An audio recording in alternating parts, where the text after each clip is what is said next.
My name is Callista Vane, and I was 34 years old the first time I understood that silence is not the same thing as surrender. I was standing in the kitchen doorway of my parents' house on a Thursday evening in late September, still wearing the gray polyester blazer I had pulled from the clearance rack at a department store 3 seasons prior. The kind of blazer that wrinkles if you look at it too hard, the kind that telegraphs to every person in the room exactly how much you believe you are worth.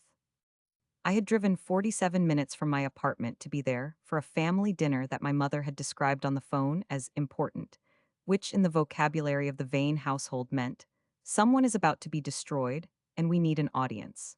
My sister Petra was already there. She was standing near the stove with her arms folded across her stomach, the way she always stood when she was trying to make herself smaller, and I remember noticing that her nail polish, a deep burgundy she had applied herself because she could not afford a salon, was chipped on 3 fingers. She was 26 years old. She was 4 months pregnant. She had not yet told anyone but me. My father found out that night. I did not learn how. By the time I walked fully into the kitchen, the air had already changed, and my father was standing at the head of the table with his jaw set in the particular way that meant the decision had already been made, and the words were simply a formality. Get out of my house, he said, not shouted, said. My father had always been most frightening at his most controlled, and that night his voice was flat and absolute, the voice of a man pronouncing a sentence he had been waiting to deliver for years. My mother was at the counter. She did not turn around. That, more than anything, was what I catalogued in the space of the following 3 seconds. Not my sister's face, not my own heartbeat, but the deliberate architecture of my mother's stillness, the careful positioning of a woman who had chosen her side long before the vote was called. I did not rush to Petra's defense. I did not insert myself into the geometry of their cruelty. I pressed my thumbnail against the pad of my index finger, a small, private pressure I had developed somewhere in my late 20s as a substitute for every reaction I was not permitted to have in that house, and I watched. You are a disgrace, my father continued. Unmarried, no plan, no future. You have embarrassed this family for the last time. My mother finally turned. Her expression was not grief, it was relief.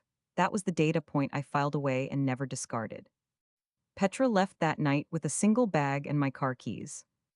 I stayed behind for 11 more minutes, long enough to eat the dinner no one touched, and to make a mental inventory of every object on that table. The Italian ceramic centerpiece bowl my mother had spent $237 on at an estate sale, the kind of purchase she announced to visitors as a demonstration of taste while my sister and I grew up in shared second-hand clothing. I noted the bowl. I noted its weight. I noted where it sat. Then I drove home and began building something they would not understand until it was far too late to dismantle.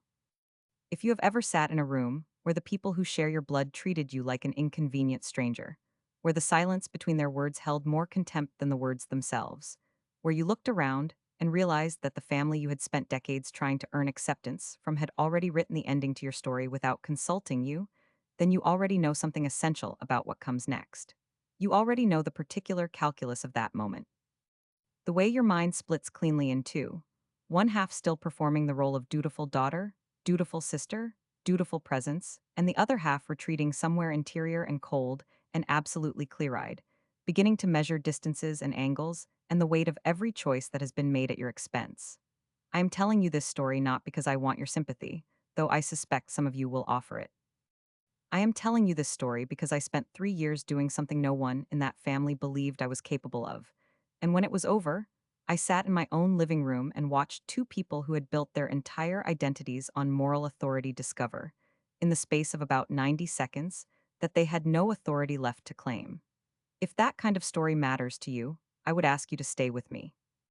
And if you know someone who has been discarded by the people who were supposed to choose them unconditionally, who has been handed the bill for a silence they did not create, then share this, because they need to know that the long game is still a game that can be won. Now, let me take you back to how this nightmare started. The Vane family, from the outside, was the kind of family that photographs well. My parents, Raymond and Constance Vane, had been married for 31 years by the time Petra's pregnancy became the fracture point, and in those 31 years they had constructed a version of themselves that required constant maintenance and a very particular cast of supporting characters. Raymond was an engineer, retired early, with the posture of a man who had decided he was always the smartest person in any room and had never been sufficiently challenged on that assumption. Constance taught piano lessons to the children of other couples in their neighborhood and wore her competence like a piece of jewelry. Always visible, always slightly ostentatious, always designed to make other people feel the gap between what they had and what she had. I was the older daughter. I was the one who, from approximately the age of 9, understood that my role in the family was functional rather than cherished. I was the one who was expected to perform stability, to absorb conflict, to mediate between Petra's creative chaos and my parents' rigid expectations, and to do all of it without requiring anything as inconvenient as recognition. By the time I was in my early 20s, I had become so efficient at invisibility that I genuinely believe my parents forgot, on a cellular level, that I had my own interior life. Petra was the one they saw, which is to say, she was the one they alternated between adoring and destroying, depending on which version of her was most useful to the narrative they were building that season. She was beautiful in an obvious way, the kind of face that people looked at in restaurants. She had my mother's bone structure and my father's coloring, and she had inherited from somewhere, possibly no one in our direct line, a quality of emotional openness that made strangers trust her immediately and made my parents distrust her constantly, because openness in the Vane household was treated as a security vulnerability rather than a virtue. I, by contrast, was useful. I had a steady job as a legal compliance officer at a mid-sized financial services firm. I wore sensible shoes to work and kept a color-coded filing system, and had never once, in 8 years of employment, missed a deadline or required a performance review that lasted longer than 20 minutes. My parents referred to my career at family gatherings the way people refer to a reliable household appliance, with the vague, comfortable assumption that it would keep functioning as long as they did not think about it too carefully. They did not come to my apartment often. When they did, they sat on my beige sofa and looked around the room the way people look around a hotel room, noting the adequacy of it without finding anything worth commenting on. My apartment was clean and organized, and contained exactly nothing that would have signaled to them that I was anything other than a functional extension of the family infrastructure. The gray blazer I had worn to that Thursday dinner was the same blazer I had worn to my performance reviews, to holiday gatherings, to the 2 or 3 times per year when my parents decided to take us all to dinner at a restaurant they considered appropriately representative of their standing. It was not a blazer that invited questions. It was a blazer that communicated the answer to a question no one was asking. That was intentional. By that point in my life, I had been studying my parents for long enough to understand that visible ambition made them uncomfortable in the people they felt entitled to manage. If I dressed like someone who wanted things, they would try to determine whether those things threatened their preferred arrangement. If I dressed like someone who had simply arrived where she was expected to arrive, they looked straight through me, and looking straight through me meant they underestimated me, and underestimating me meant they would eventually hand me exactly what I needed. My parents had been doing this, in various configurations, for most of my adult life, excluding me from financial decisions that affected the whole family, for example. My maternal grandmother had passed away 6 years prior to that September dinner, leaving behind an estate that my mother had managed as sole executor. I had never been told the value of that estate. I had been told, when I asked once, directly and politely, that it had been handled appropriately, which was Constance Vane's way of closing a door she had already locked from the inside. I noted that. I noted it the way I noted everything, without visible reaction, without confrontation, with the patient, methodical attention of a woman who is building a file.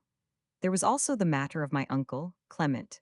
Clement was my father's younger brother, and within the family mythology, he occupied the role of cautionary tale. He had studied tax law and then, somewhere in his late 30s, had a crisis of professional faith that my parents described as a breakdown, and that I had always suspected was actually the most rational response any member of that family had ever had to the collective pressure of performing normalcy indefinitely. He had left his firm, moved to a small house 2 counties over, and now did what my father called puttering, which meant, as far as I could tell, that he cultivated an extremely precise vegetable garden, read obsessively, and consulted quietly and off the books for a small number of people who knew enough to find him. My parents invited Clement to major family gatherings out of obligation, and then ignored him with practiced fluency. He sat at the corner of every table, ate steadily, watched everything, and said very little. My father once described him, at a volume Clement could certainly hear, as brilliant but broken, and Clement had looked up from his plate with an expression of such complete, unhurried amusement that I had to look away to keep from smiling. I had been talking to Clement, privately and at length, for 4 years before that September dinner. He had introduced me, about 2 years into our quiet correspondence, to a woman named Vivienne Alcott, a forensic financial analyst who worked primarily with estate litigation attorneys, and who had, over the course of a career spanning more than 2 decades, developed a particular expertise in identifying the quiet, legal looking rearrangements of assets that families perform on each other when they believe no one is watching closely enough. Vivienne was the kind of specialist who did not advertise. You arrived at her name through a chain of trust, or you did not arrive at her at all. I had arrived. I had not yet needed her in any formal capacity. But I had her number saved under the name, V. Alcott, referral, in a contact list that I kept in a small, dark green leather notebook, the kind with a brass clasp that closes with a satisfying click. A notebook I had purchased for $41.63 at a stationery shop 2 years prior, because I had decided, at that point, that if I was going to begin keeping a record, the record deserved to be kept in something that would endure. The notebook sat in the inside pocket of my work bag, behind a false bottom divider I had constructed myself from a piece of rigid cardboard and 2 strips of adhesive Velcro. It went everywhere I went. My parents had never seen it. My parents had never looked for it. My parents had never thought to wonder what kind of documentation a legal compliance officer, the daughter they had trained themselves to look through, might be quietly accumulating in the margins of her ordinary life. I mention this because the notebook matters.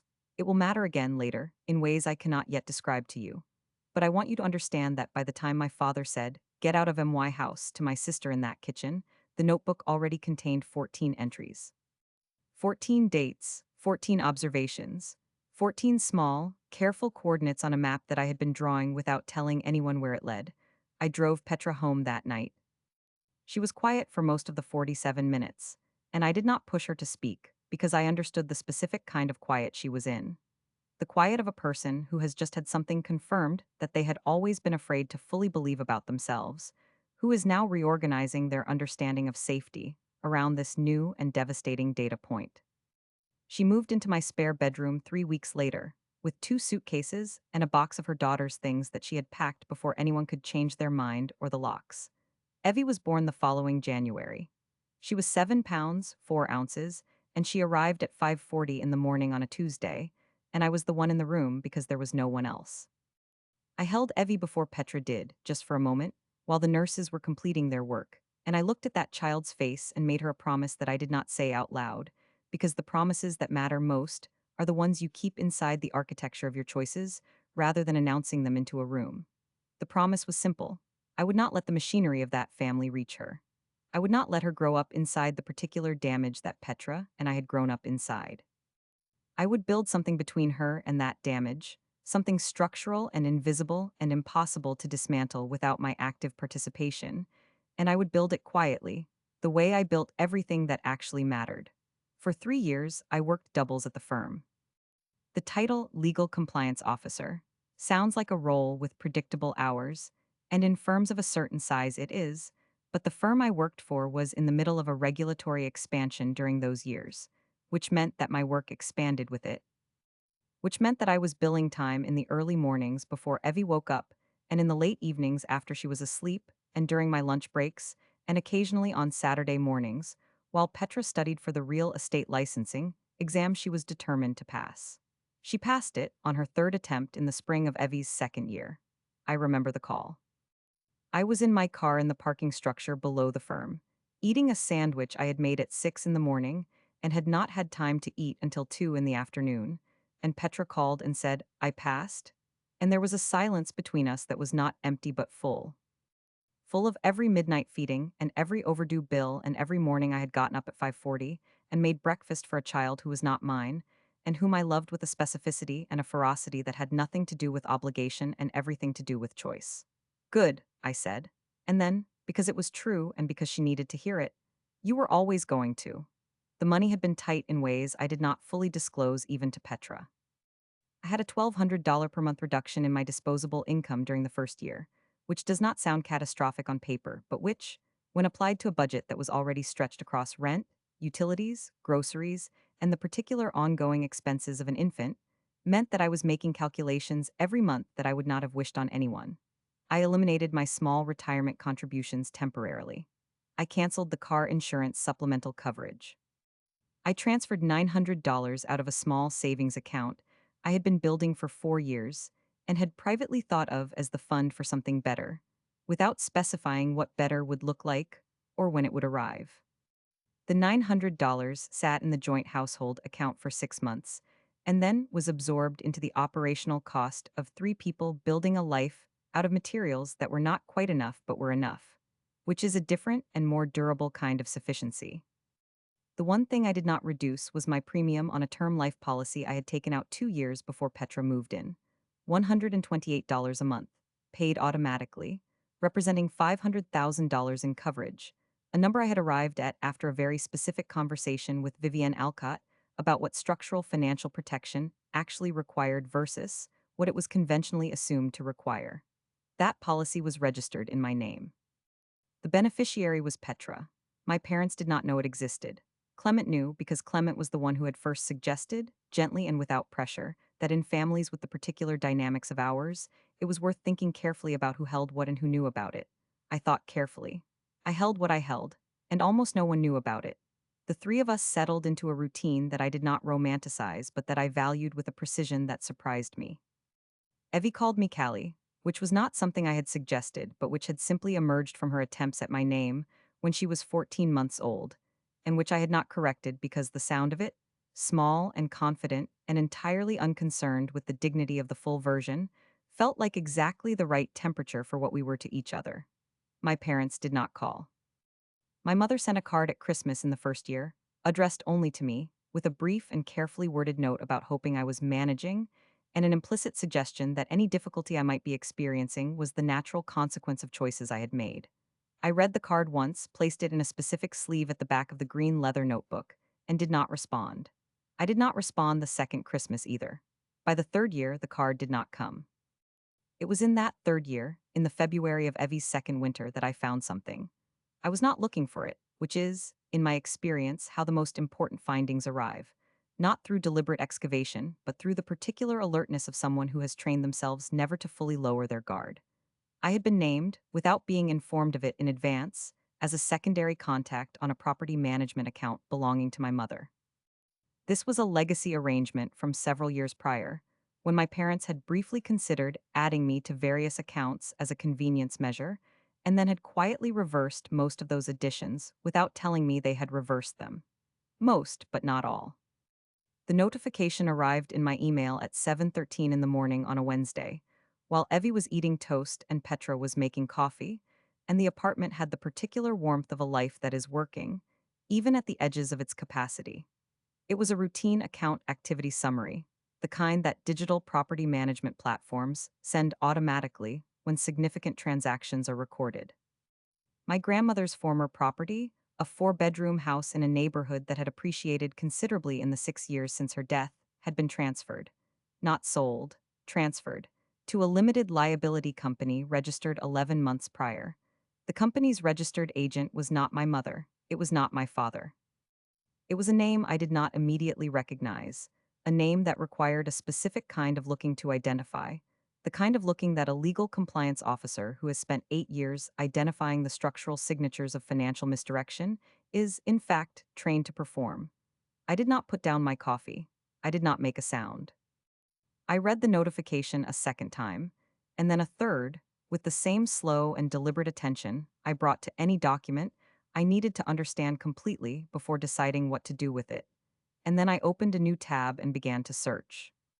The limited liability company had been registered in a state with particularly accommodating disclosure requirements, one that permitted registered agents to shield the identities of members and managers behind layers of legal insulation that were not illegal, but that were specifically designed to make the kind of tracing I was about to attempt as difficult and time-consuming as possible for anyone who did not know what they were looking for. I knew what I was looking for. By 8:45, I had confirmed three things. The company had been registered 11 months prior, during a period when I had been managing the most demanding phase of a regulatory audit at the firm, a period when my availability for anything outside of work and Evie had been effectively zero. The property had been valued, in the most recent county tax assessment at $782,000. And the registered agent, once I traced the name through a sequence of public business registration databases, connected, through two intermediate entities, to a real estate attorney whose firm appeared on invoices I had seen once, briefly, in a document my mother had left open on her laptop during a visit 3 years prior when I had been helping her troubleshoot a printer issue. I had looked at that document for perhaps 4 seconds. I had not been meant to see it. I had noted the firm's name. I had written it in the green leather notebook the following morning, without annotation, just the name and the date, because I did not yet know what it meant, but I knew it meant something, and my practice, in all things, was to note what I observed and wait for the observation to find its context. It had found its context. I closed the laptop. I made Evie's second piece of toast. I walked her to preschool in the cold February air, holding her hand, listening to her narrate the color of every car we passed with the absolute authority of a child who has decided this information is critical, and I did not think about what I had found until she was safely inside and I was walking back to the apartment, and the morning was quiet enough to think clearly.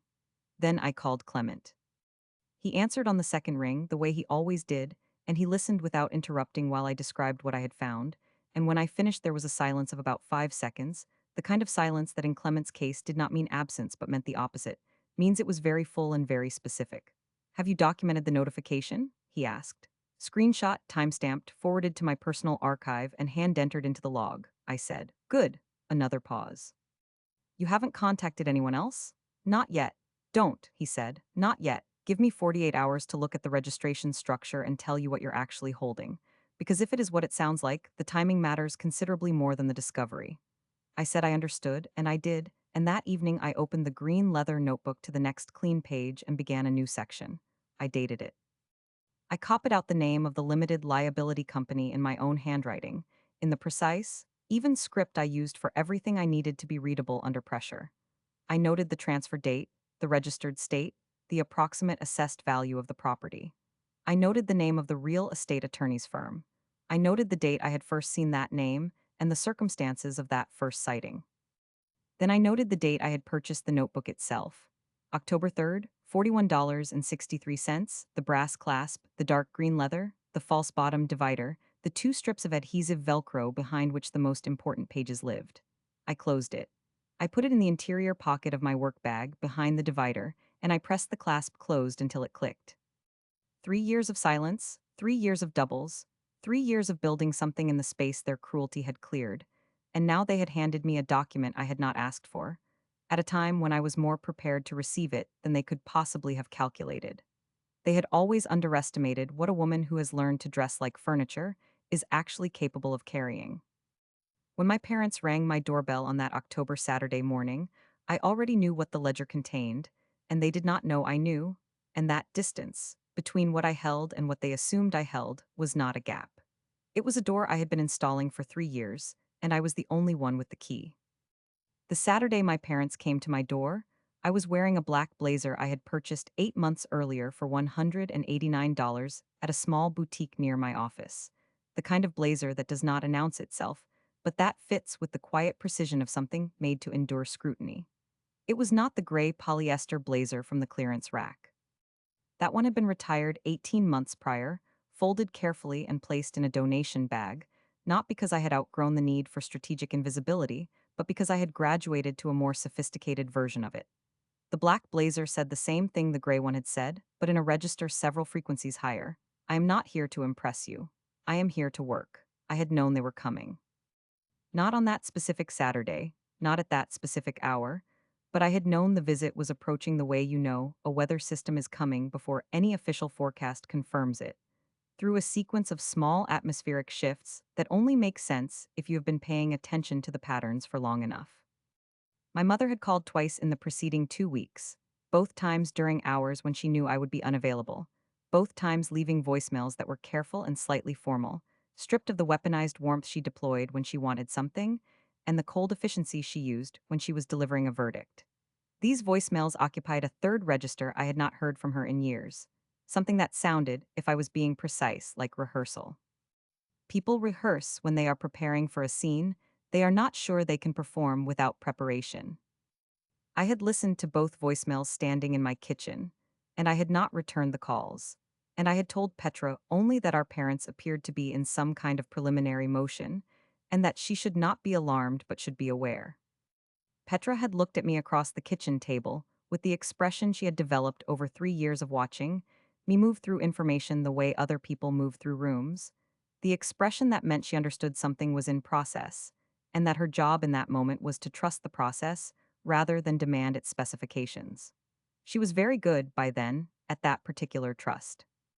Evie was in the living room when the doorbell rang, constructing an elaborate city out of wooden blocks on the coffee table, narrating to herself in the running commentary she maintained during all serious creative work. She was 3 years and 2 months old. She had my sister's bone structure emerging slowly from the roundness of early childhood, and she had, with a clarity that had been sharpening over the preceding several months, a quality around the eyes that I had spent considerable time observing and cataloging, and not yet discussing with anyone except Clement. I had discussed it with Clement at length. I buzzed the intercom first, which I never did when I knew who was at the door. I wanted the extra 45 seconds. I used them to move the green leather notebook from the kitchen counter, where I had left it open to the most recent section, to the interior pocket of the black blazer, where it settled against my ribs with the familiar, specific weight of something that is both documentation and armor. Then I checked that the voice-activated recording application on my phone was running. It was. It had been running for 11 minutes, activated when I saw my mother's name on the intercom display, long enough to capture the ambient sound of the apartment before any elevated performance began. Then I opened the door. My mother was wearing a cream wool coat she had purchased the previous winter. I knew this because she had mentioned it specifically during one of the voicemails. A coat that cost, by her own proud description, considerably more than my monthly car payment. My father stood slightly behind her and to the left, in the posture of a man who has agreed to attend something and wishes to convey that his attendance is a concession rather than a desire.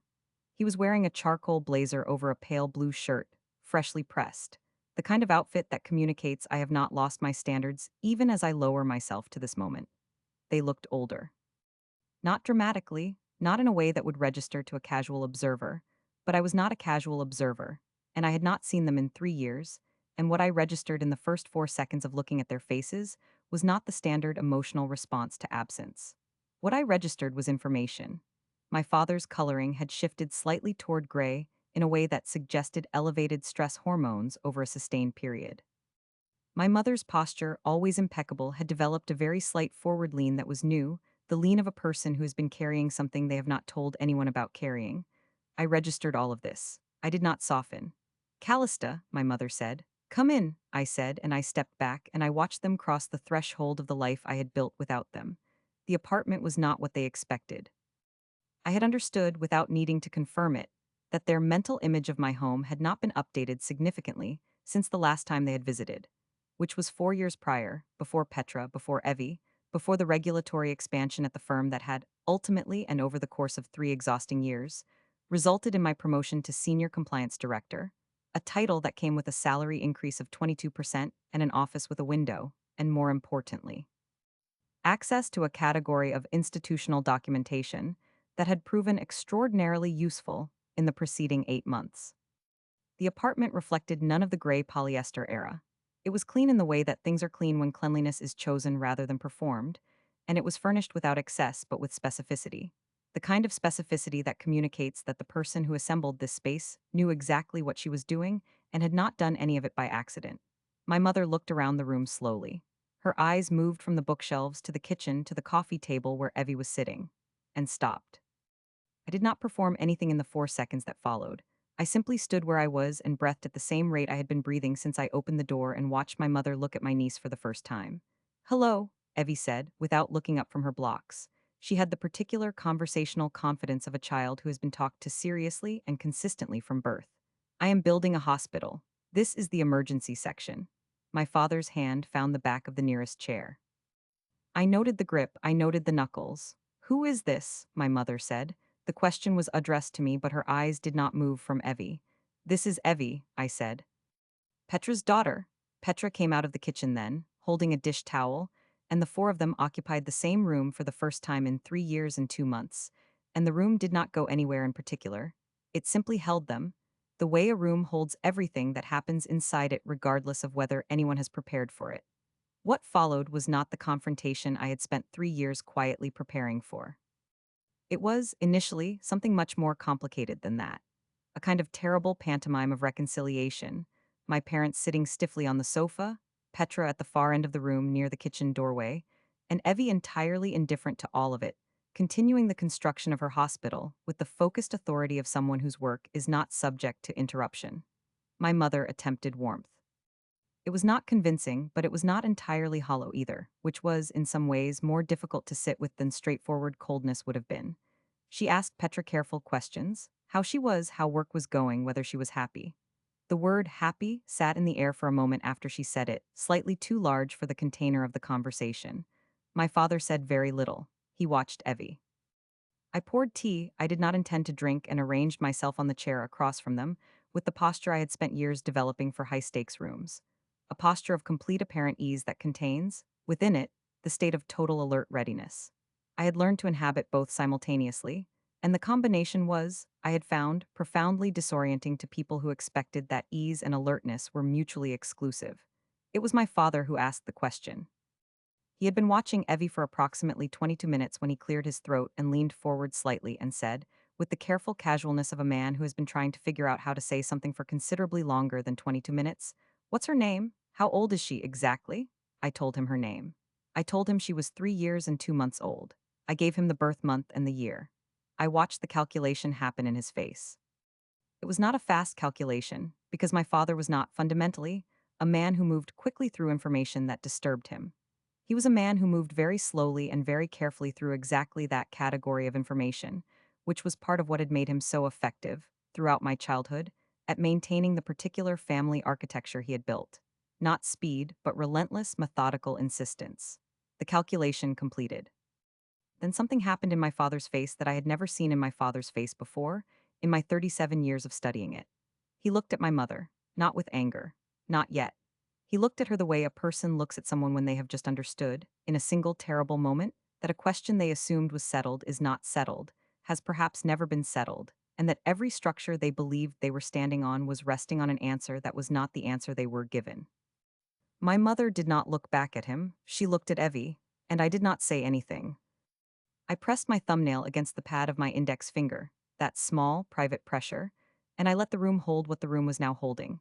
And I thought about the conversation I had had with Clement 8 months prior, in which he had told me, with characteristic quietness, that some information does not need to be deployed. It simply needs to be present, and that the most effective version of the truth is very often the one that arrives in the room before you do and waits. My mother had told me something, 3 years and 4 months ago, 2 weeks before Petra's pregnancy became the fracture point at the family dinner. She had told me in the particular confessional mode she entered occasionally, usually late in an evening, usually after a glass and a half of wine, when the maintenance of her self-presentation became momentarily too costly, and she said something true before she could stop herself. What she had told me was this: that my sister's biological father was not who anyone had been told he was.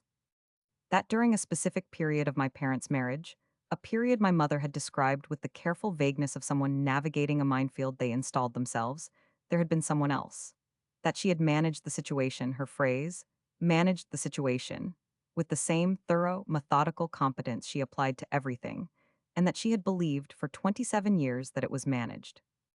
Looking at Evie's face across that room, with its particular bone structure, and its particular coloring, and the unmistakable quality around the eyes that Clement and I had been discussing in careful terms for several months, I knew she had been wrong about that. My father gripped the chair back harder. My mother's lips pressed together in the specific way they pressed when she was performing the interior calculus of what could and could not be recovered. I excused myself to check on the tea. In the kitchen, alone, with the door at a three-quarter angle behind me, I stood at the counter and breathed for 4 seconds and then retrieved my phone and opened the recording application and noted the timestamp. Then I sent a single text message to a number saved in my contacts as V. Alcott, referral, which read, "Saturday, they came. The question was asked. Timeline confirmed in the room. We are ready to proceed." Vivienne Alcott replied in 6 minutes, which was faster than she usually replied, and which told me that she had been expecting this message in approximately this time frame, because Clement had prepared her the same way he had prepared me. Not with urgency but with information, laid down in careful layers over a period of months, so that when the moment arrived there was no scrambling, no improvisation, only the execution of a plan that had been built to sustain exactly this level of pressure. Her reply was 4 words: understood. Call me Monday. I put my phone in my pocket and poured the tea and carried it back into the living room on a tray, and I sat back down. And the four of us, five if you counted Evie, who had moved on from the hospital to what she was describing as a very important road, occupied that room for another 38 minutes, during which my parents said nothing of substance, and I said nothing of substance, and Petra said a few things of moderate substance. And the silence between all of us held an enormous amount of information that only two people in the room fully understood. My parents left at 12:17 in the afternoon. My father shook my hand at the door, which he had not done since I was approximately 19 years old, and the gesture had still been one of approval rather than one of formal distance. And his hand, when it held mine, was slightly cold. My mother kissed me on the cheek and said it was good to see me looking so well, and I said thank you for coming, and I held the door until they were through it, and then I closed it, and I locked it, and I stood in the hallway with my back to it for exactly the amount of time it took to hear their footsteps reach the elevator. Then I went back into the living room and sat on the floor next to Evie and her very important road and helped her find the block she needed for the intersection she was building, and I did not discuss what had happened with Petra until that evening, after Evie was in bed in the kitchen, over 2 cups of tea that we actually drank. They know, Petra said. They suspect, I said. Which is different, legally and practically, and which is exactly where I need them to be right now. Petra wrapped both hands around her mug and looked at the table. She had the expression she wore when she was deciding whether to ask a question she was not sure she wanted the answer to. What happens now? She asked. Now, I said, I make a phone call and then I let the people who are better equipped than either of us to handle the structural components do what I have been preparing them to do for 8 months. She looked up. Clement, she said. And Vivienne Alcott, I said. A probate attorney she works with regularly named Jonas Whitfield, whose practice specializes in contested estate matters and who has reviewed, at my request, a summary document I prepared over the course of the last 6 months detailing the property transfer, the limited liability company structure, the registered agent chain, and the assessed value of the asset in question. Petra was quiet for a moment. $782,000, she said. She had reviewed the document. She knew the number. $782,000, I confirmed. Of which grandmother's will, the original unrevised will, the one filed with the county court and accessible through public record, allocated 40% to a charitable remainder trust benefiting the two of us jointly. A trust that was never funded, because the property that was supposed to fund it was transferred instead to a limited liability company 11 months ago, in a state with permissive disclosure requirements, through a registered agent who connects, through two intermediate entities, to a real estate attorney whose invoices appeared on a document I saw for 4 seconds on our mother's laptop 3 years ago. I reached into the interior pocket of the black blazer and placed the green leather notebook on the table between us, and I opened it to the section I had begun in February, and I turned it so the entries faced her. She reviewed it for a long time without speaking. You have been building this for 3 years, she said. I have been building this for longer than that, I said. 3 years is simply when I had enough of the picture to begin assembling it in a form that Jonas Whitfield could work with. And Monday I call Vivienne. Wednesday we have a call, the three of us, myself and Vivienne and Jonas, and we finalize the filing structure. The claim is probate fraud, supported by the documented diversion of estate assets from a funded charitable remainder trust to a shell entity, executed without disclosure to either beneficiary, during a period of active regulatory audit at my employer that the orchestrating party appears to have selected deliberately for its effect on my availability. Petra set down her mug. They timed it for when you were busiest, she said. They timed it for when they believed I was most stretched and least likely to be monitoring anything outside the immediate demands of the audit, I said, which was an accurate assessment of my capacity. It was an inaccurate assessment of my system. I closed the notebook and returned it to the interior pocket of the black blazer. The brass clasp clicked. Petra looked at me across the kitchen table, and in her expression was something I recognized because I had seen it 3 years and 2 months ago, in a car, driving 47 minutes in the dark. The specific expression of a person who has just understood that the ground they feared was gone is not gone at all. It was simply somewhere they had not yet thought to look. On Monday morning, I called Vivienne Alcott at 8:52, which was 3 minutes before the scheduled time, because I had learned, over many years of professional relationships, that the people most worth working with are those who are already present when you arrive. And when she picked up on the first ring, I understood that she had been sitting at her desk and waiting. We spoke for 41 minutes. I will not reproduce the specifics of that conversation in full, partly because the specifics belong to the legal architecture that was still being constructed, and partly because there is a category of professional discussion that loses its integrity when narrated prematurely. What I will tell you is that by the end of those 41 minutes, three things had been confirmed and one thing had been decided. The first confirmed thing was that the limited liability company structure, while not unprecedented in estate asset diversion, had been assembled with a specific and demonstrable attempt to obscure the beneficial ownership chain, which Vivienne described as aggressively naive, which was her way of saying that whoever had arranged it had been confident enough in their assessment of the beneficiaries, likely in action, that they had not bothered to be particularly sophisticated. The second confirmed thing was that the original will, with its charitable remainder trust provision, remained on file with the county probate court and had never been superseded by a codicil or amended filing, which meant it was still the operative document, which meant the transfer had occurred in direct contradiction of a valid testamentary instrument. The third confirmed thing was that the 40% allocation, applied to the most recent assessed value of $782,000, represented a minimum claim of $312,800, before interest, before penalties, before the court's assessment of whether the transfer had been executed in bad faith, which Jonas Whitfield had indicated, in his preliminary review, he believed he could demonstrate with the materials I had assembled. The thing that was decided was this: we would file. Not immediately. In 3 weeks, on a date that Jonas had selected based on the court's scheduling calendar and the particular procedural advantages of initiating the claim at the beginning of a new filing quarter. 3 weeks was enough time to complete the documentation package, to have Clement submit his separate analysis of the registration structure as a supporting exhibit, and to allow the recording from the Saturday morning in my apartment, which had captured my father's question and the subsequent silence, and the particular sound of two people understanding something they cannot ununderstand, to be reviewed by Jonas for its potential evidentiary utility. He had found it useful.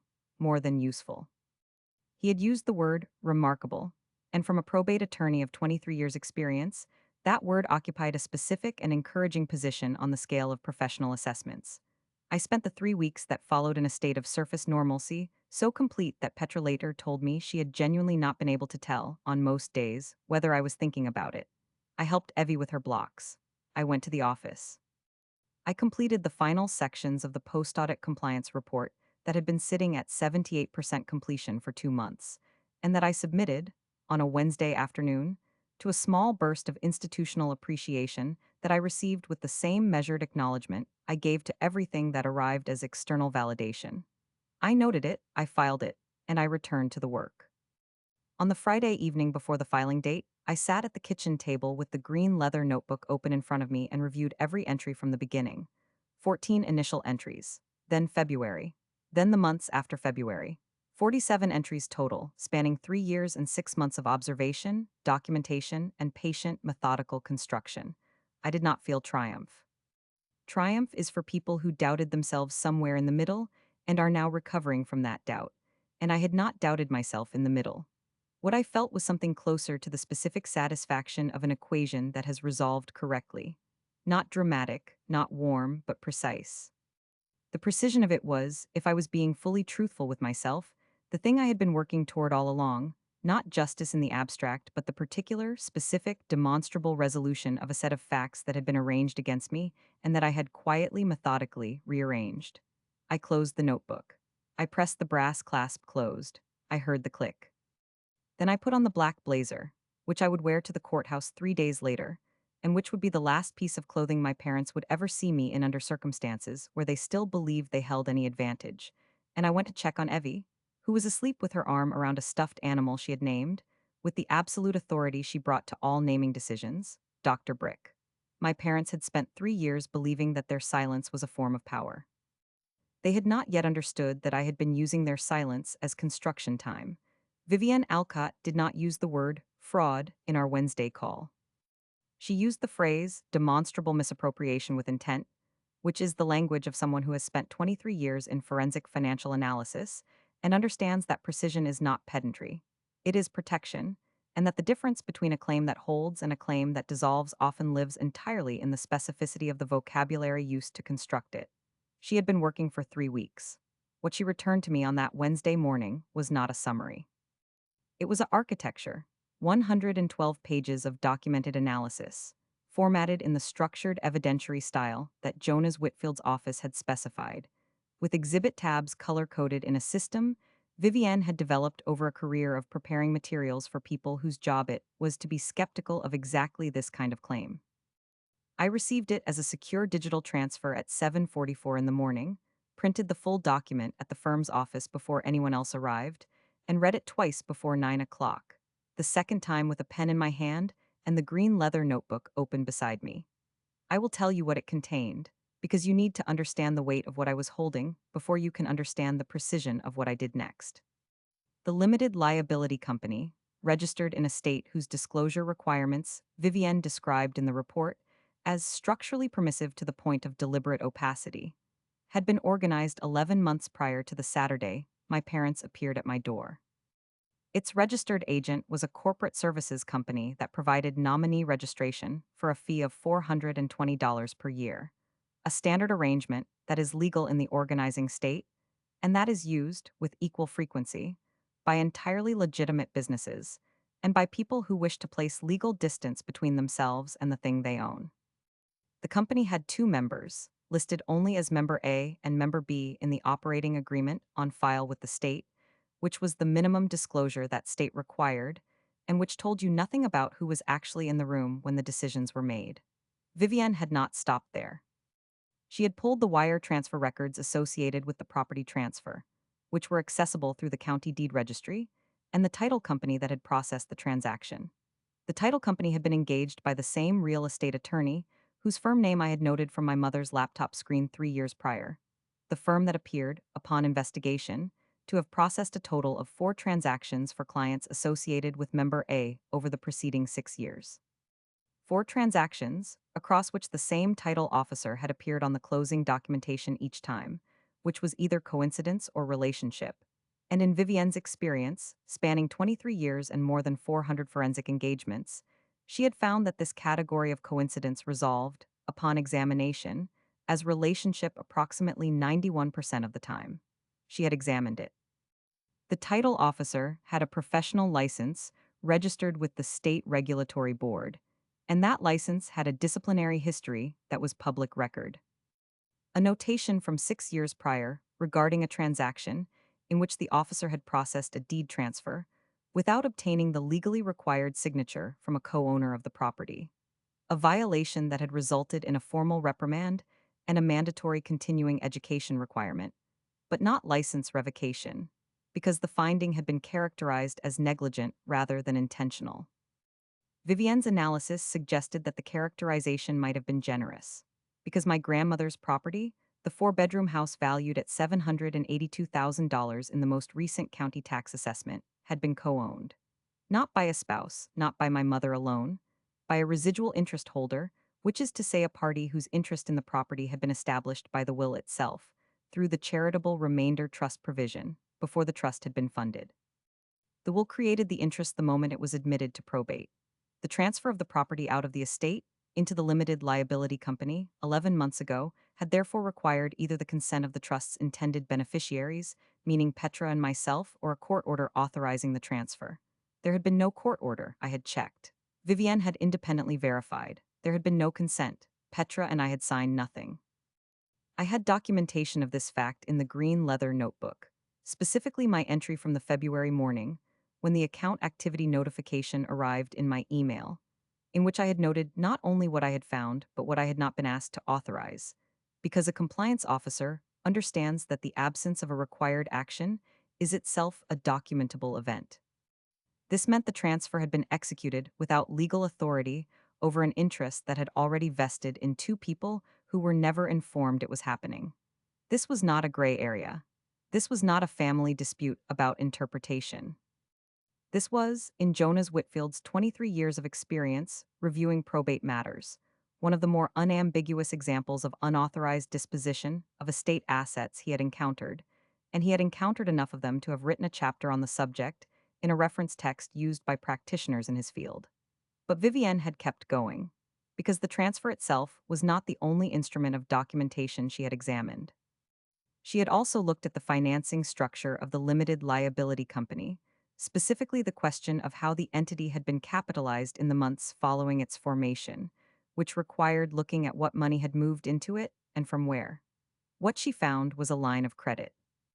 A line of credit in the amount of $240,000, drawn against the equity in a different property, a property that was in my mother's name alone and had been since my maternal grandmother's death 6 years prior, when my mother had transferred it into her sole ownership as part of what she had described to the family as simplifying the estate administration. I had noted that transfer too. It was entry 7 in the original section of the green leather notebook, dated 3 weeks after my grandmother's funeral, written in the same even script as everything else. The line of credit had been drawn in two tranches, $160,000 in the month the limited liability company was formed, and $80,000 4 months later, which was the month my regulatory audit at the firm had reached its peak intensity, the period during which my availability for anything outside work and Evie had been genuinely close to zero. The $240,000 had been used, according to the financial records Vivienne had reconstructed from the county deed registry, the title company's filed documents, and the limited liability company's initial operating expenses, to cover the costs associated with the property transfer, establish the company's registered presence, and make the first series of payments on a separate mortgage that had been originated 6 months prior to the transfer. Against the grandmother's property itself, the property, valued at $782,000, had a mortgage against it of $197,000. My mother had borrowed against an asset she did not have the unilateral right to encumber. Jonas Whitfield, upon reviewing this specific section of Vivienne's report, had used a second word, in addition to remarkable. He had used the word egregious.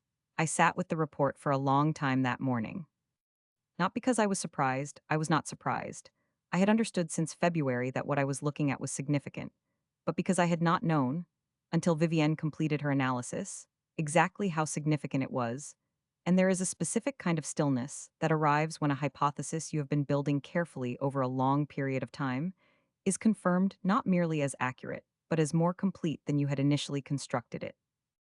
The total financial exposure, if Jonas pursued the full claim, which he intended to do, was not $312,800. It was, when the unauthorized mortgage was added to the diverted trust assets, and the associated carrying costs were calculated at the statutory interest rate for estate misappropriation in our state, closer to $589,000, and that figure did not yet include what Jonas described as punitive considerations, which the court had discretion to impose in cases where the misappropriation was found to have been willful. He believed it was willful. He had told me so in a call that lasted 27 minutes, during which his voice maintained the professional evenness of a man who has seen extraordinary things and has learned to discuss them with the same register he would use to describe a routine filing, and in which he said, at the conclusion, that in his assessment the documentation I had assembled, in combination with Vivienne's analysis and Clement's exhibit on the registration structure, represented one of the more thoroughly prepared plaintiff files he had received in a case of this type. I thanked him. I closed the call. I pressed my thumbnail against the pad of my index finger for approximately 3 seconds. Then I called my mother and told her that I had received some information about grandmother's estate that I was finding confusing, and that I did not want to make any assumptions, and that I would appreciate the opportunity to discuss it with her directly before taking any further steps. My mother's voice, when she responded, had the very specific quality of someone who has been waiting for a particular call and is now recalibrating in real time between relief and caution. Relief because the call suggested I was approaching her rather than an attorney, and caution because I had used the word information, which was precise enough to make her wonder exactly how much information I meant. She suggested we meet for coffee the following Saturday. Neutral territory, her phrase, which told me everything about how she was framing the conversation she thought we were about to have, as a negotiation between parties of roughly equivalent positioning. I agreed. I confirmed the location. I ended the call. Then I opened the recording application on my phone and noted the timestamp of the call. And I opened the green leather notebook to the current working section, and I wrote down the exact phrasing my mother had used, including neutral territory. Because the vocabulary people choose when they believe they are managing you is itself a category of evidence. The coffee meeting happened on a Saturday morning at a cafe 12 minutes from my apartment. My mother arrived first, which was deliberate on her part. Arriving first in a space is a staging choice, a way of establishing occupancy before the other person enters, of being already settled and composed when the dynamic begins. I arrived 3 minutes after the agreed time, which was also deliberate, and not because I was performing lateness, but because I had spent those 3 minutes sitting in my car in the parking structure across the street, with the recording application running, reviewing the 3 specific things I intended to say, and the 17 specific things I did not intend to say under any circumstances. My mother was wearing the cream wool coat. She had a coffee already in front of her, which meant she had been there long enough to order and have it prepared, which meant she had arrived at least 12 to 15 minutes early, which meant this meeting was considerably more important to her than her phrasing had suggested. I ordered tea and sat down and looked at her across the table and waited. She spoke for approximately 4 minutes before I interrupted her, and in those 4 minutes she covered the following territory: a general expression of appreciation that we were able to meet and discuss things as adults, a characterization of grandmother's estate as having been complex and poorly structured in ways that had required significant intervention to manage effectively, an implicit suggestion that the property transfer had been a necessary and ultimately beneficial piece of that management, and a framing of Petra's and my theoretical stake in the estate as having been, in practical terms, not realistically executable given the state of the asset at the time of transfer. She was very careful. She did not use the word legal. She did not use any number. She did not reference the limited liability company by name. She said arrangements and management, and what was practical with the fluency of someone who has rehearsed the version of a story that contains just enough truth to sound like the whole story. I did not interrupt with information. I interrupted with a question. Were Petra and I listed anywhere in the documentation for those arrangements? I asked. A pause, brief but measurable. The estate administration involved a number of moving parts, she said. Your father and I wanted to protect the family's interests. That's helpful context, I said. I appreciate you explaining. I drank my tea.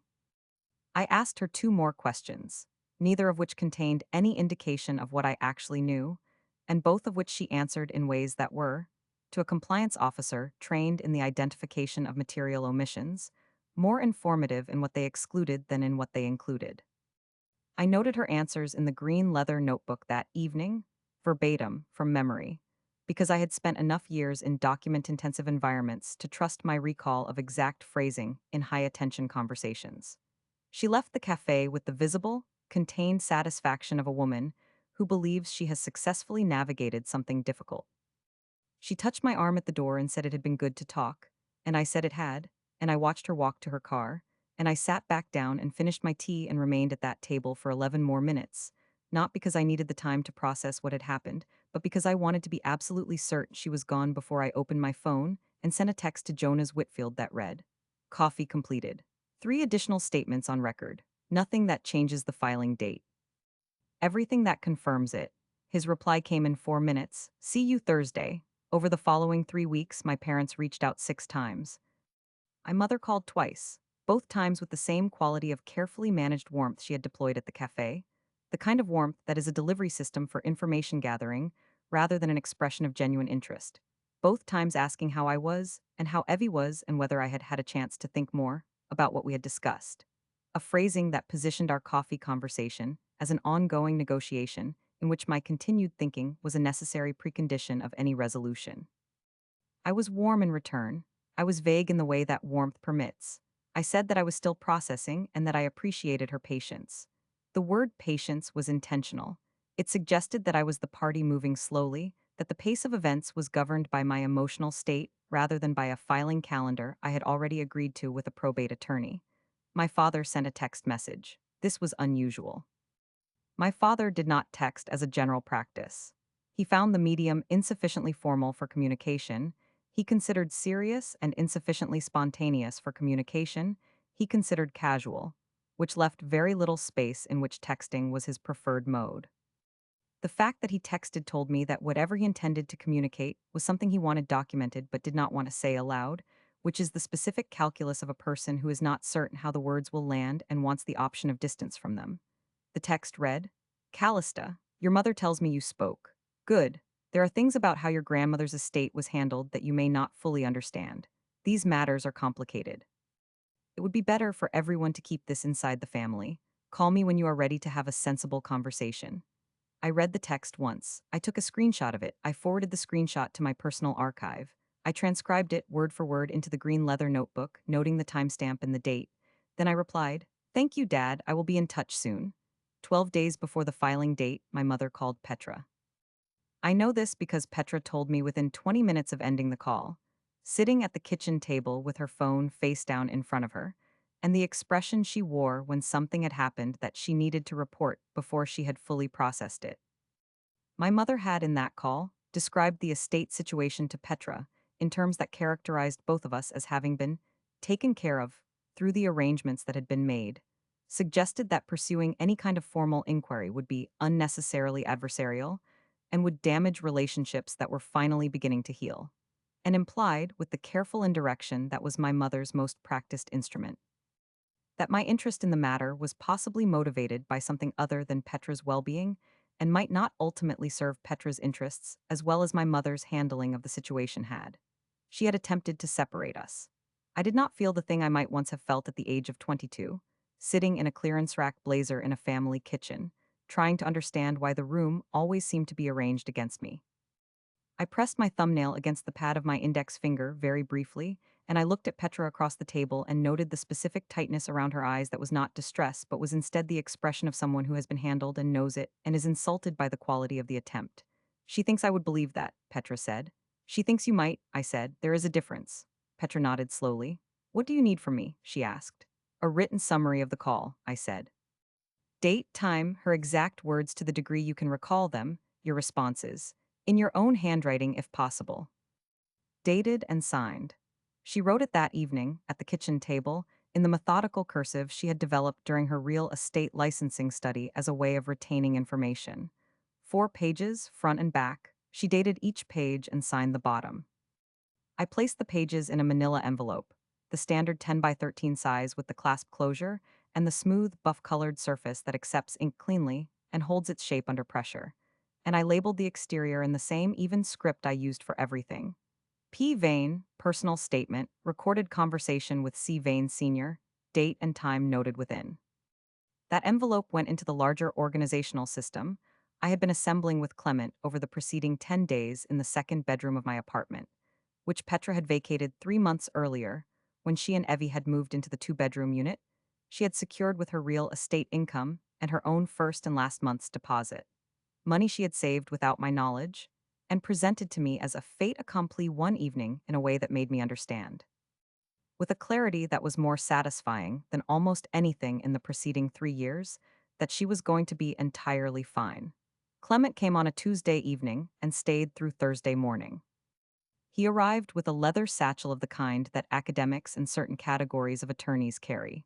Worn smooth at the handles, dark brown, containing a specific and organized interior that he had developed over decades of working with exactly this kind of material. He was 61 years old, 7 inches shorter than my father, and had the unhurried, slightly abstracted air of a man whose primary habitat was thought, which my parents had always interpreted as vagueness, and which was, in fact, the opposite. It was the complete interior organization of a person who had nothing left to prove to anyone and could therefore direct the entirety of his attention toward the problem in front of him. We worked at the kitchen table with the overhead light and the small lamp I moved from the living room for additional illumination, and we worked in a companionable, mostly quiet rhythm that I recognized from the 4 years of our private correspondence. Long periods of concentrated individual examination, punctuated by short, specific exchanges of the kind that only happen between people who share enough foundational understanding that they do not need to reestablish context each time they speak. Physical filing system occupied 3 banker's boxes, which Clement had brought flat packed and assembled in my second bedroom with the quiet competence of a man who has assembled bankers' boxes in second bedrooms before and has opinions about the structural integrity of different brands. We used the heavier gauge, the kind with reinforced corners, because the documentation was substantial, and because neither of us had any patience for a container that might fail at an inconvenient moment.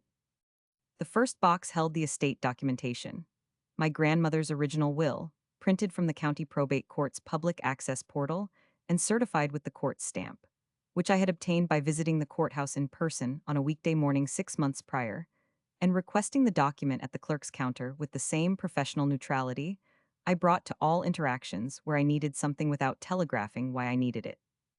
Behind the will, the deed registry records for the property transfer, the title company's filed closing documents, the limited liability company's state registration filing, and Vivienne's 112-page analysis, tabbed and flagged in her color-coded system, with Clement's independent exhibit on the registration structure attached as a separate addendum.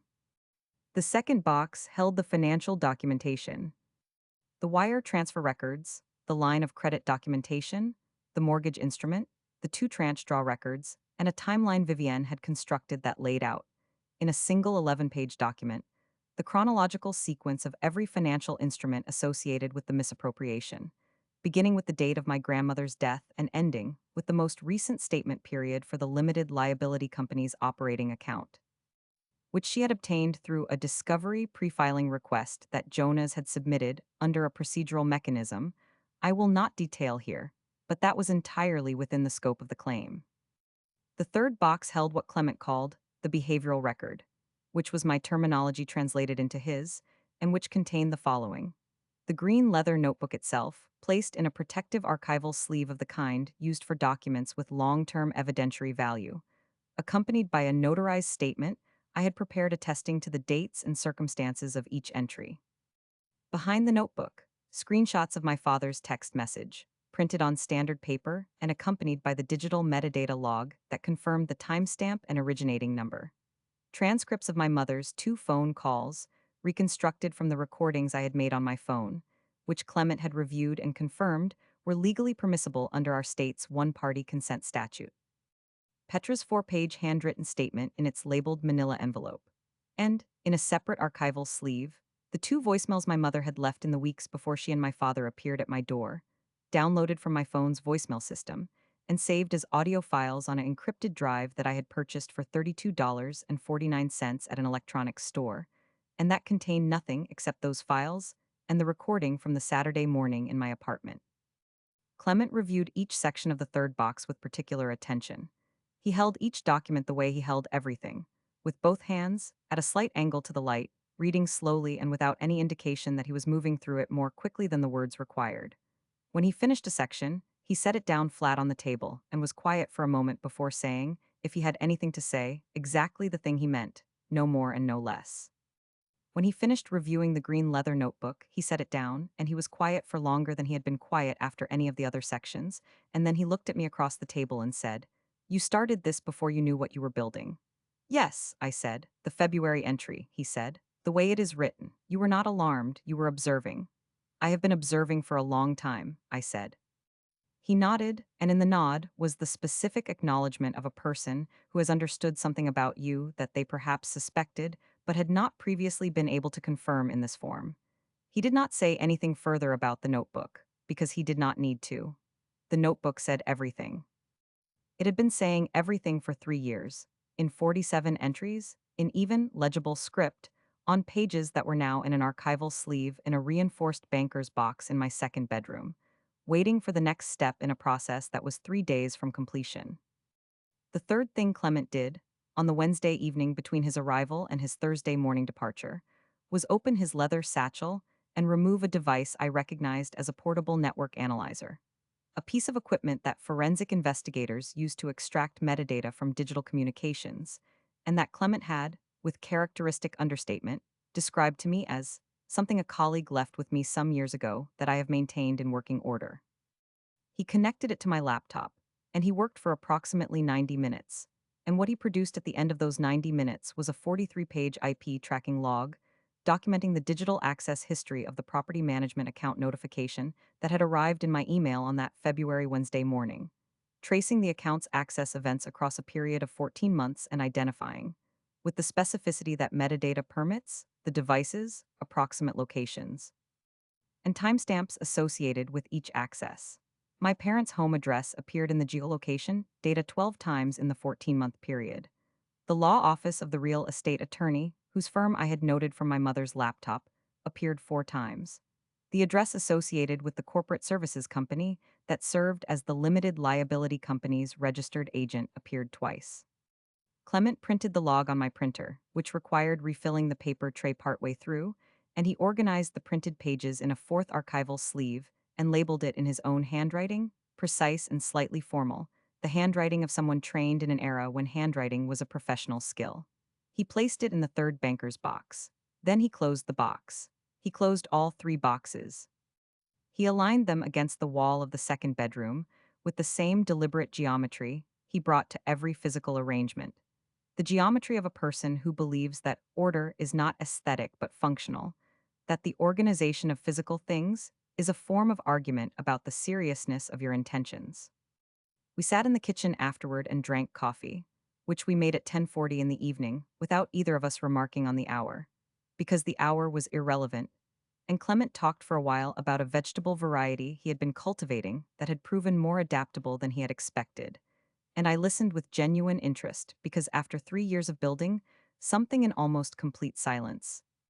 The experience of sitting in my own kitchen with someone who knew exactly what was in those 3 boxes and was talking about vegetables was, in a way I did not try to articulate, exactly the right proportion of ordinary to hold against everything that was about to happen.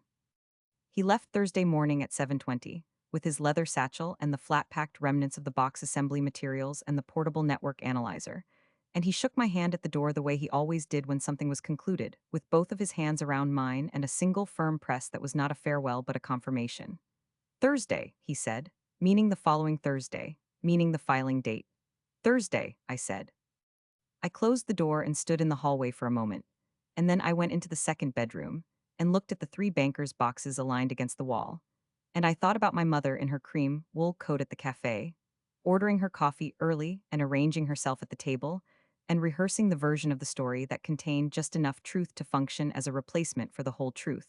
And I thought about my father's text message and its careful, managed phrasing about sensible conversations and family interests.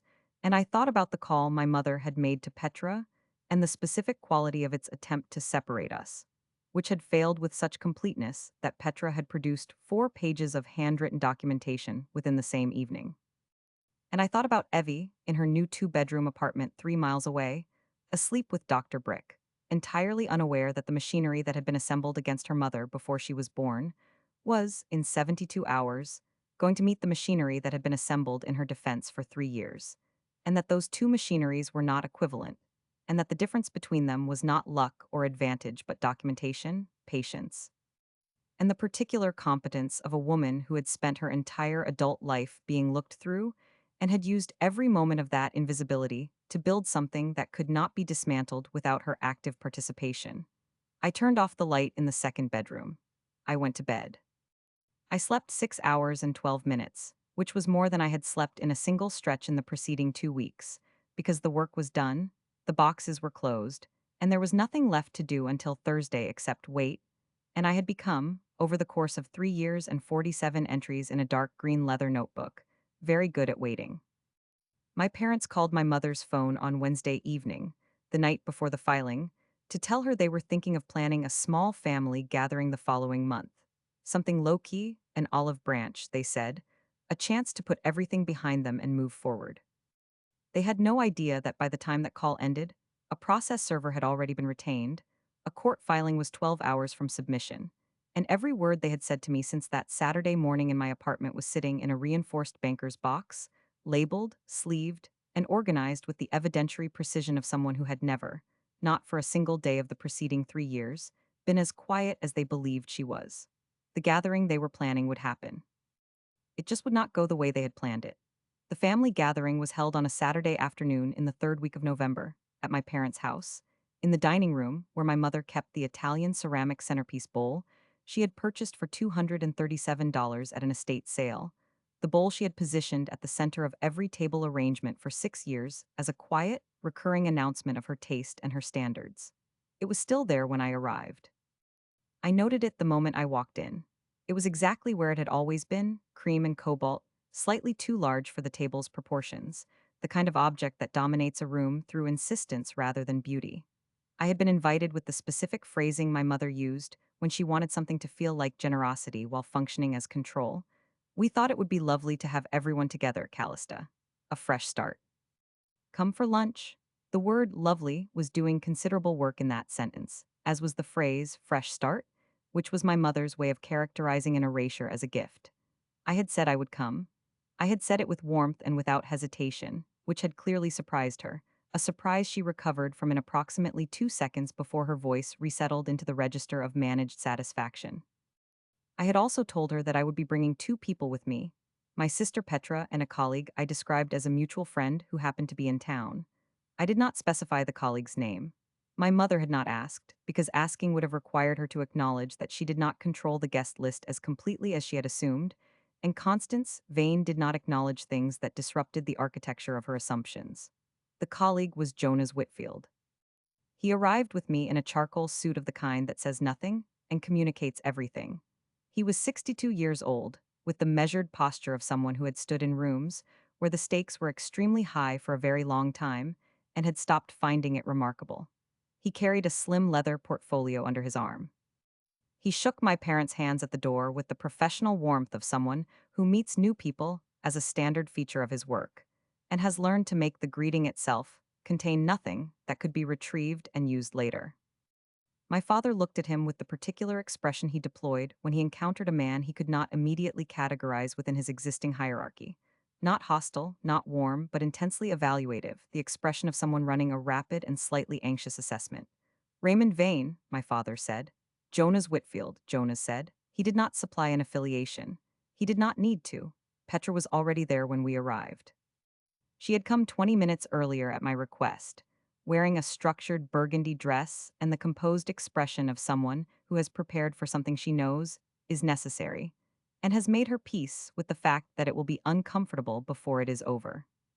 She had braided Evie's hair that morning and dropped her at a neighbor's apartment, because I had been very clear that what happened in this room was not something Evie should be present for, not because she needed to be protected from truth, but because she deserved to spend that particular Saturday afternoon building something out of blocks, rather than watching her grandmother understand, in real time, the full weight of what she had done. My mother had prepared a lunch that was, by her standards, an explicit statement of effort. The good china, the pressed linen, the kind of meal that requires 2 days of preparation, and is deployed specifically in circumstances where the physical demonstration of domestic competence is intended to establish a particular relational dynamic before a single word of substance has been exchanged. There were 7 people at the table. My parents, myself, Petra, Jonas, my mother's sister Vivienne, who had been invited without being told what the gathering was actually for, and Clement, who had arrived quietly and sat at the corner of the table in his usual position, and was eating steadily and watching everything, which was exactly what he always did, and which was, on this particular afternoon, exactly what I needed him to do. My mother's sister, who had no involvement in any of what had occurred, and who I had asked my mother to invite specifically, because a witness with no stake in the outcome is among the most valuable witnesses there are, sat across from me with the mild, pleasant expression of someone who believes she has come to an ordinary family lunch. We ate. We made the kind of conversation that family lunches generate. Surface, careful, slightly performative. The kind of exchange in which everyone at the table is simultaneously saying something and managing something else entirely. My father was expansive in the way he became when he felt he was presiding over a successful occasion, the posture of a man who has surveyed the room and assessed that things are going according to his preference. He was not wrong, exactly. Things were going according to plan. It simply was not his plan. 40 minutes into the meal, my father set down his fork and looked at me across the table with the expression of a man who has decided that the preliminary social maintenance has reached its required duration and that the actual business can now begin. Callista, he said, we are glad you came. Your mother and I have been thinking about how to move forward as a family. There are some misunderstandings that need to be put to rest. I agree, I said. He looked slightly surprised at the ease of my agreement. He recovered. The matter of your grandmother's estate, he said. We understand you had some questions. Your mother explained when you two spoke that the arrangements that were made were in the family's best interest. We hope you have had time to reflect on that and to understand that whatever concerns you had were based on an incomplete picture. I did not say anything immediately. I took a sip of water. I set the glass down on the pressed linen tablecloth with the same deliberate care with which I had set things down in that house my entire life, the care of someone who has learned that physical composure is the most effective possible language in rooms like this one. I have had time to reflect, I said, and you are right that I was working with an incomplete picture. I am glad we are all here today because I would like to share what the complete picture looks like. I reached into the interior pocket of the black blazer and placed the green leather notebook on the table. My mother's eyes went to it immediately. She had seen it before, or something like it. She had seen me carry a bag with an interior pocket. She had registered it the way she registered most things I did, with the cursory attention of someone who has decided in advance that what I carry is not relevant. She was registering it differently now, in a way I watched happen across her face without performing any reaction to it. Jonas set his leather portfolio on the table. Who is this man? My father said. What is that? Jonas Whitfield, Jonas said again, pleasantly. He opened the portfolio and placed a single document face up on the table in front of my father, angled so that both my parents could see it. I am a probate attorney. I represent Callista and Petra Vane in a matter currently before the probate court regarding the estate of their maternal grandmother. This is the filed claim. You were served with the formal notice at your registered address on Thursday morning. I want to ensure you received it. My father looked at the document. He looked at it the way people look at things they recognize but cannot afford to acknowledge recognizing, the look of someone running very fast through a very small space, trying to find an exit that is not there. This is outrageous, he said. His voice was still controlled, but the control had a different quality now. It was the control of effort rather than ease, the control of someone gripping something that is trying to get away. Whatever Callista has told you, she does not have a complete understanding of how estate administration works. Your mother's estate was complex, Callista. There were decisions that had to be made. 40%, I said, of $782,000. I opened the green leather notebook to the section dated February, and I turned it so the writing faced him. That is the entry from the morning I received the account activity notification, I said. The date, the timestamp, the name of the limited liability company, the registered state, the assessed value of the property, and the name of the real estate attorney's firm. Which I had first noted, I turned to an earlier page. Here, on this date, 4 seconds after I saw it on your screen, Constance, while I was helping you with the printer. My mother made a sound that was not a word. The notebook was purchased, I continued, for $41.63 at a stationery shop on October 3rd, 2 years before the property transfer. It has a brass clasp and a false bottom divider, and it contains 47 entries. Jonas has the original in evidence. What you're looking at is the certified copy. Callista, my mother's voice had found a register I had not heard from her before, not warm, not cold, not managed. It was stripped of all of its instruments, and what was underneath was something that took me a moment to identify because I had so rarely seen it in her face. It was fear. Callista, this is not necessary. We are your family. Whatever has been miscommunicated, we can resolve this between us. There is no reason to involve attorneys. There is no reason to bring this into a court. The $240,000, I said, not raising my voice, not varying my register, speaking with the same even, precise articulation I used in compliance reviews, the articulation of someone for whom accuracy is not optional. Drawn in two tranches against a property, you did not have the unilateral right to encumber, because the will's charitable remainder trust provision had already vested Petra's and my interest at the moment of probate. 160,000 in the month of formation. 80,000 4 months later, during the period of my regulatory audit, which your calendar would have indicated was the period of my maximum unavailability. My father pushed back from the table. Not standing, not yet, but putting distance between himself and the document, which was not distance at all because the document was filed and distance from a filed document is not a legal category. You have no idea, he began. The total claim, Jonas said, with the professional evenness of a man who has delivered this category of information many times and has learned that evenness is the kindest possible delivery mechanism, including the diverted trust assets, the unauthorized encumbrance, and the statutory interest calculated from the date of transfer, is $589,000 before the court's consideration of punitive measures. The claim has been filed. The notice has been served. You have 30 days to respond. My mother's sister, who had sat across from me through this entire exchange with a progressively altered expression, put down her fork very quietly. Constance, she said, what did you do? My mother did not answer her. She was looking at me, and in her look was the specific quality of someone who is rapidly recalculating every interaction they have had with a person over a period of years, running backward through the chronology of assumed advantage and arriving, encounter by encounter, at a different conclusion than the one they had operated on. The term life policy, I said, addressing only her now because this particular item was for her and she would understand why. $128 a month. $500,000 in coverage, registered in my name with Petra as beneficiary. Clement recommended it. I took it out 2 years before she moved in. You did not know it existed because it was never your information to have. My mother's lips pressed together in the familiar way, but the familiar geometry of it was wrong now, displaced from its usual context of management, and operating instead in a context she had not prepared for, which made it look like what it actually was, a reflex without a strategy behind it. You have been planning this, my father said. His voice had lost the flatness that made it frightening. It was something closer to bewilderment, the bewilderment of a man who has built an entire operational model of a person and is now discovering that the model was constructed from the wrong data. I have been documenting, I said. There is a difference. Planning implies I knew what I would find. I only knew that whatever I found, I would be prepared to receive it. I closed the green leather notebook. I pressed the brass clasp closed.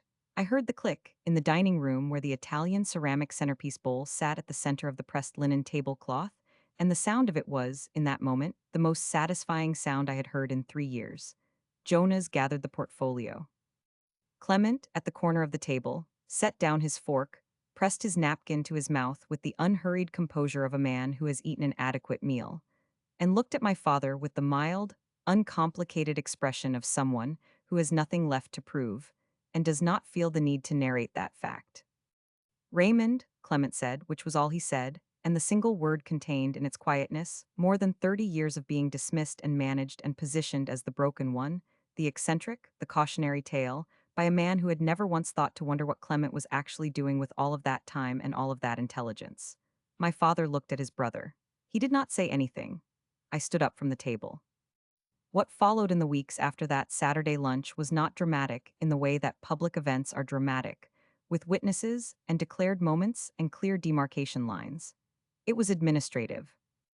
It was paperwork and phone calls, and the slow, inexorable motion of institutional processes that do not care about the personal histories of the people they adjudicate, that move at their own pace, regardless of how urgently anyone would prefer they move faster or slower. The probate court accepted the claim. The 30-day response period produced a filing from an attorney my parents had hired in the 2 weeks following the lunch, a filing that Jonas reviewed and described to me as adequate, in the tone of someone whose standard for adequate was precise, and whose use of the word was therefore informative. The opposing filing made 3 arguments, each of which Vivienne's analysis had anticipated and addressed in designated sections of her report that Jonas had already cross-referenced in the claim. The line of credit, $240,000 drawn against a property over which my parents had not had unilateral encumbrance rights, was called by the lending institution within 6 weeks of the filing, because the title defect identified in the claim created an immediate clouding of the collateral that the institution's legal department determined required resolution before the loan could remain in its current status. My parents received formal notice of the call. They had 30 days to satisfy the balance. They did not have $240,000 in accessible liquidity. What they had was a carefully constructed presentation of financial sufficiency that was, as these constructions often are, substantially more dependent on the continuation of existing arrangements than on the actual accumulation of independent capital. The cream wool coat and the Italian ceramic centerpiece bowl, and the good china and the pressed linen and the estate sale purchases, and the piano lessons given to the children of couples in the neighborhood. These were not wealth. They were the performance of wealth, which is a different and considerably more fragile instrument. The property my mother had used as collateral for the line of credit was listed for sale within 45 days of the call.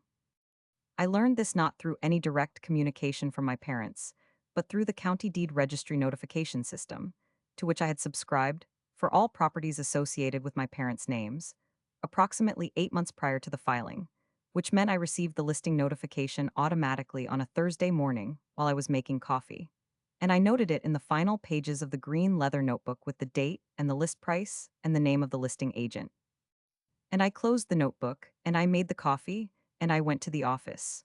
My mother called on a Wednesday afternoon 3 weeks after the listing.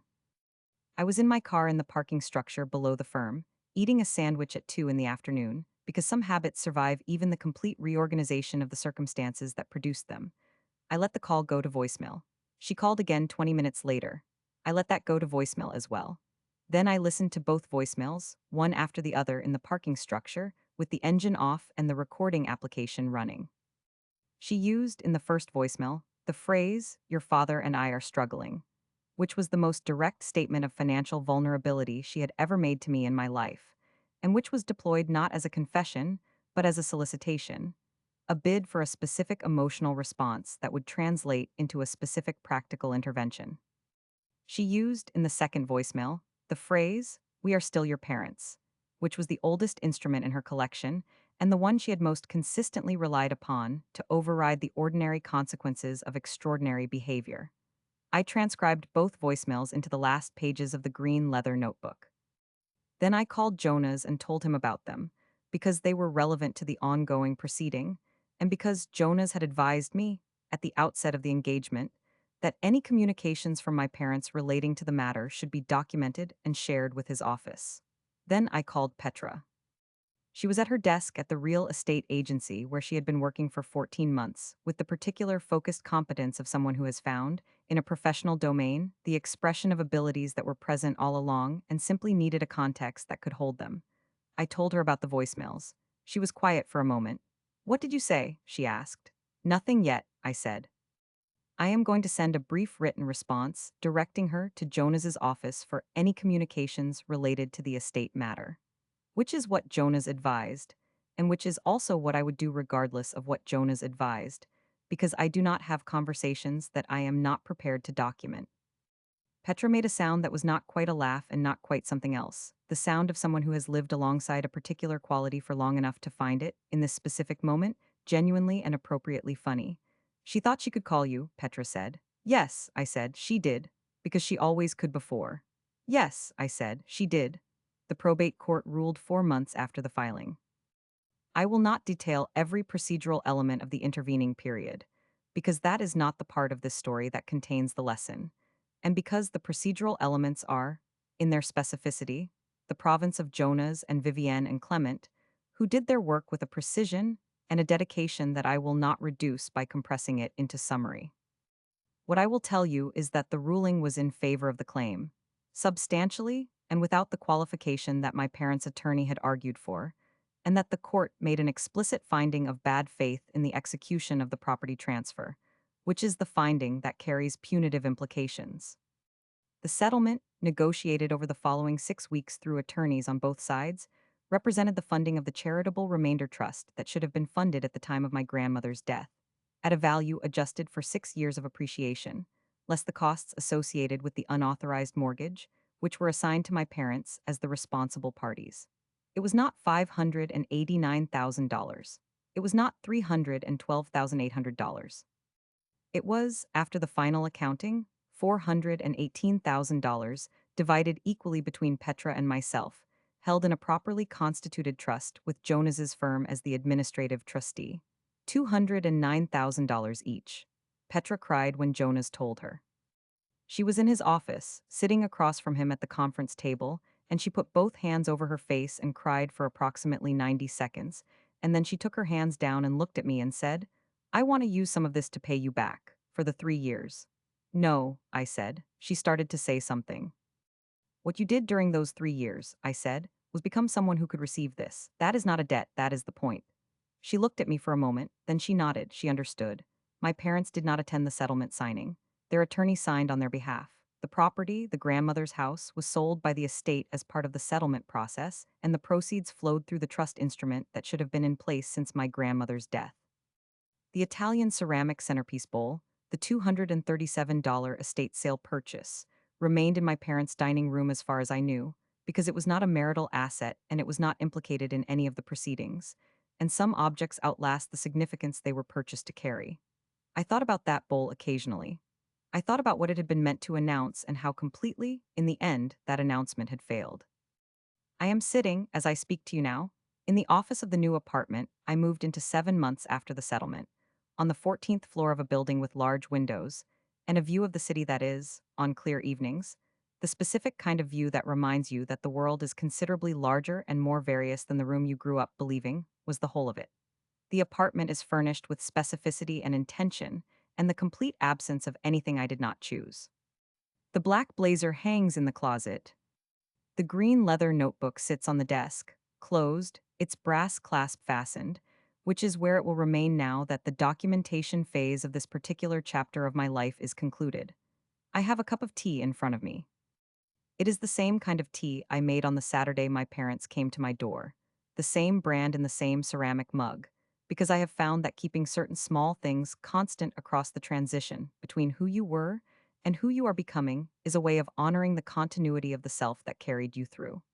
I want to tell you 5 things. Not because I believe you need to be told them, but because I spent years in a house where they were deliberately withheld from me, and I think that the deliberate withholding of useful truth is one of the most precise forms of damage that families can inflict, and I have no patience left for precision in the service of harm. First truth is this: silence is not the same as peace, and the people who benefit from your silence will always describe it as peace, because the word makes it harder for you to identify what is actually being taken from you. In the Vane family, my silence was called keeping things harmonious and not causing drama and being the reasonable one, and every one of those phrases was a mechanism for ensuring that the costs of the family's choices were borne by me rather than by the people making the choices. Peace is the condition you build when you have removed yourself from an environment that requires your suffering for its stability. Silence in service of someone else's comfort is not peace. It is a tax, and you are the only one paying it. The second truth is this: documentation is not aggression. There is a specific kind of family that characterizes the keeping of records as a hostile act, as evidence of distrust, as the behavior of someone who is looking for a fight rather than keeping the peace. This characterization is almost always made by the person who would be most disadvantaged by accurate records, and it is made because accurate records constrain the revisability of history, and the revisability of history is the primary tool of people who need events to mean different things at different times, depending on what is convenient. I kept a notebook. I noted dates and amounts and exact phrases, and the specific quality of silences.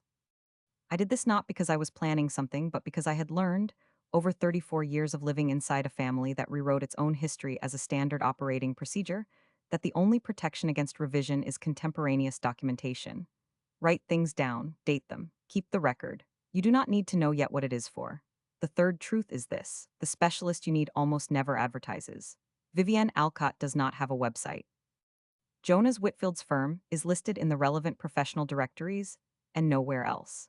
Clement spent 20 years being described as broken by a family that found his competence inconvenient because his competence was not organized in a way that served them. The people who are most equipped to help you navigate the specific institutional machinery of family financial abuse are generally not the first names you find when you search for them. They are the names you arrive at through a chain of trust, through the careful cultivation of a relationship with someone who knows the landscape and knows who to call. Invest in those relationships. Maintain them even when you do not yet need them. Know who to call before you need to make the call. The fourth truth is this: the separation attempt is always the tell.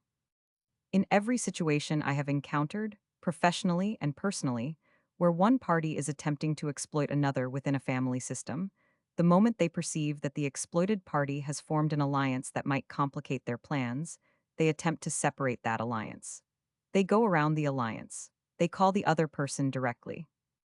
They suggest that the allies' motives are suspect, that the alliance itself is a manipulation, that the exploited person would be better served by direct negotiation with the exploiting party rather than by the protection of anyone in their corner. My mother called Petra. She suggested my interests and Petra's interests were not aligned.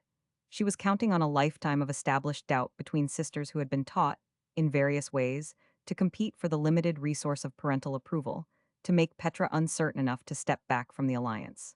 She had not accounted for 3 years of evidence to the contrary. When someone tries to separate you from the person standing with you, that attempt is the information.